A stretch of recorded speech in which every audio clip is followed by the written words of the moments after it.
les assises de la mobilité, après la colère des Français face à l'augmentation des carburants, après le grand débat, la loi d'orientation des mobilités est enfin arrivée à l'Assemblée nationale.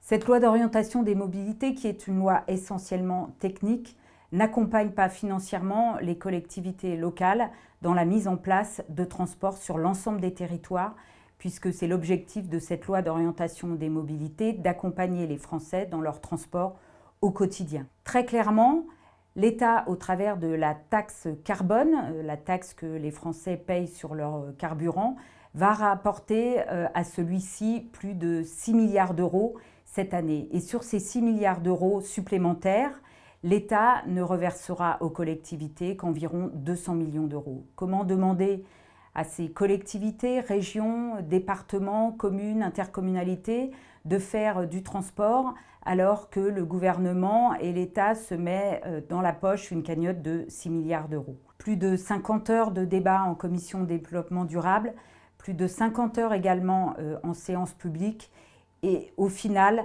un manque d'ambition politique et un manque de financement. Un autre sujet également très sensible sur cette loi d'orientation des mobilités, la fameuse discussion sur le 80 km/h. Le gouvernement a enfin cédé face à la pression des parlementaires du groupe Les Républicains et des Français qui ont protesté face à la mise en place de ce 80 km/h sur les routes nationales. L'État a reculé, mais l'État a reculé à moitié, puisqu'il laisse aux communes et aux départements la possibilité de revenir sur ce 80 km/h, mais en revanche, il garde sur le réseau national la limitation à 80 km/h. On sent bien cette incohérence sur l'ensemble du réseau routier. Et puis peut-être dernier point important, la réduction tarifaire pour les personnes en situation irrégulière. Là aussi, le groupe Les Républicains a dénoncé cette injustice face aux Français qui, au quotidien, travaillent et payent leur transport à taux plein.